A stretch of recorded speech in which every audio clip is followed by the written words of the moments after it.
ఆంధ్రప్రదేశ్లో అధికార కూటమి నేతలకు హఠాత్తుగా హిమాచల్ ప్రదేశ్ గుర్తుకొచ్చింది. అదేదో వేసవి కాలం కాబట్టి విడిదిగా చూడడం కోసం కాదు. హిమాచల్ ప్రదేశ్ ఆర్థిక పరిస్థితిని ఆంధ్రప్రదేశ్తో పోల్చే ప్రయత్నం చేస్తున్నారు. పోల్చడమే కాదు, హిమాచల్ ప్రదేశ్లో అప్పులు పెరిగిపోవడం వల్ల ప్రభుత్వ ఉద్యోగుల వేతనాలు తగ్గించే ప్రయత్నంలో ఉన్నారు అనే ప్రచారం అందుకున్నారు. ఈ ప్రచారాన్ని ఇప్పుడు ఆంధ్రజ్యోతి, ఈనాడు లాంటి పత్రికలు వాళ్ళ మీడియా ద్వారా విస్తృతంగా తీసుకెళ్లే ప్రయత్నం చేస్తున్నారు.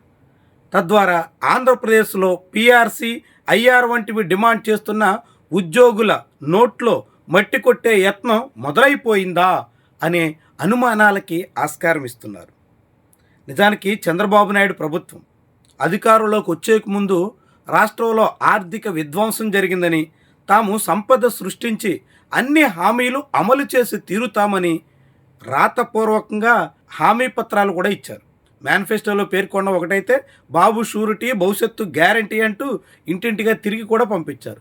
ఆ ఎన్నికల హామీలో సూపర్ 6, సూపర్ 7 ఏవయ్యాయి అన్నది పక్కన పెడితే ఉద్యోగులకు ఇవ్వాల్సినటువంటి పీఆర్సీ విషయంలో చంద్రబాబు పూర్తిగా నాంచివేత ధోరణిలో సాగుతున్నారు. ఇక నాంచివేతే కాదు, పీఆర్సీ ప్రతిపాదనే తమ దగ్గర లేదు అని తాజా పరిణామాల ద్వారా చాటి చెబుతున్నారు. పీఆర్సీ 2023 జూన్ నుంచి అమలు చేయాల్సి ఉంది. 2026 జూన్ వచ్చేసింది. అంటే 3 ఏళ్లగా పీఆర్సీయే అమలు కావడం లేదు. ఇప్పుడు పీఆర్సీ అమల్లోకి రావాలన్నా తొలుత ప్రభుత్వం పీఆర్సీ అమలు చేయడానికి ఒక కమిషన్ వేయాల్సి ఉంటుంది. కమిషన్ ఏర్పాటు చేస్తూ జగన్మోహన్ రెడ్డి హయాంలో ప్రభుత్వం నిర్ణయం తీసుకుంది. జగన్మోహన్ రెడ్డి ప్రభుత్వం వేసినటువంటి పీఆర్సీ కమిషన్ ఆ రిపోర్టు ఈపాటికే వచ్చుండేది. దాని ఆధారంగా ఉద్యోగులకి పీఆర్సీ కూడా అమలు చేయాల్సిన అవసరం ఏర్పడి ఉండేది.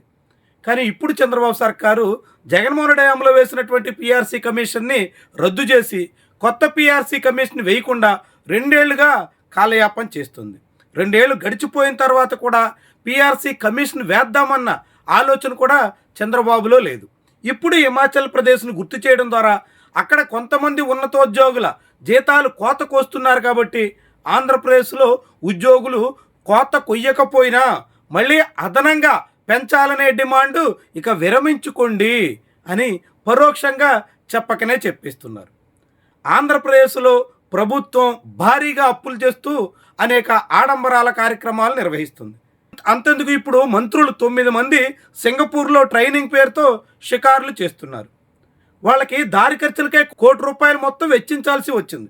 ఇక ఇతర ఖర్చులు అన్నీ కలుపుకుంటే ఎన్ని కోట్లు ఖర్చు చేయాల్సి ఉంటుందో ఎవరికి అంతూ పంతూ లేదు. అలా కోట్లాది రూపాయల సొమ్ముని షికార్లకి, సరదాలకి, షోలకి, ఈవెంట్లకి వెచ్చిస్తున్నటువంటి పాలనలో ఉద్యోగుల వేతనాలు ఇవ్వడం కోసం, వాళ్ళకి 5 ఏళ్లకు ఒకసారి చట్ట ప్రకారంగా ఇవ్వాల్సిన పీఆర్సీ కోసం మీనమేషాలు లెక్కించడం అంటే ఏమనాలన్నట్టు. పైగా ఇక ఇప్పుడు అలాంటి అవకాశమే లేదు.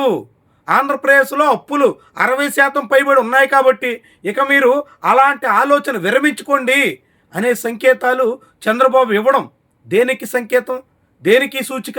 చాలా విడ్డూరమైనటువంటి తీరున చంద్రబాబు సర్కారు సాగుతోంది. జగన్మోహన్ రెడ్డి హయాంలో అధికారంలోకి వచ్చిన వెంటనే ఉద్యోగులందరికీ ఐఆర్ ప్రకటించారు.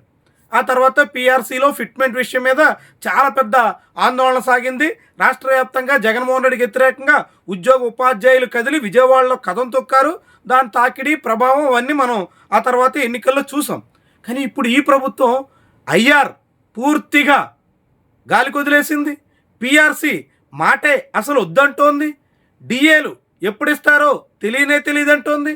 ఇక ఇతర బెనిఫిట్స్ విషయంలో కూడా పూర్తిగా నిర్లక్ష్యాన్ని పాటిస్తోంది. మరి ఇలా ఎంతకాలం చంద్రబాబు నాయుడు ఉద్యోగ ఉపాధ్యాయులతో ఆటలాడుకునే అవకాశం ఉంటుంది? ఎంతకాలమని ఉద్యోగ ఉపాధ్యాయుల ఆశలు నీరుగార్చుతూ కాలం గడిపే అవకాశం ఉంటుంది? ఇదంతా కూడా ముఖ్యమైనటువంటి అంశం.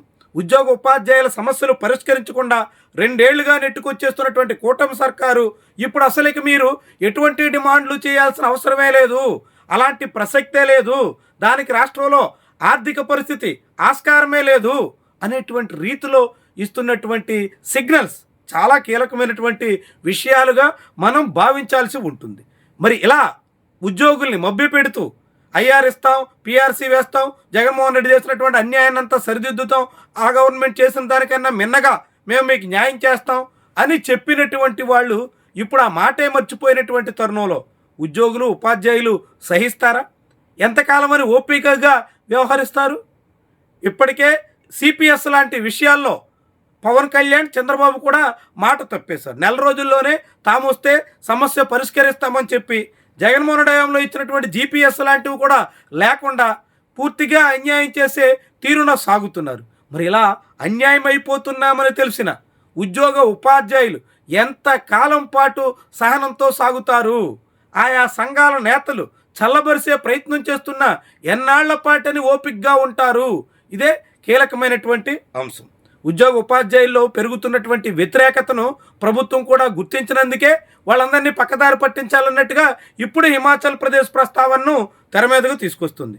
మరి హిమాచల్ ప్రదేశ్లో భారీగా వేతన కోతలు విధించారనేటువంటి దాన్ని హైలైట్ చేసి ఇక్కడ రాష్ట్రంలో అలాంటి పరిస్థితి కూడా వస్తుంది అనేటువంటి ఆందోళన రేకెత్తించి కొత్త వేతనాలు కొత్త జీతాల కోసం ఎవరు మాట్లాడకుండా చేయాలనేటువంటి చంద్రబాబు వ్యూహం ఫలిస్తుందా?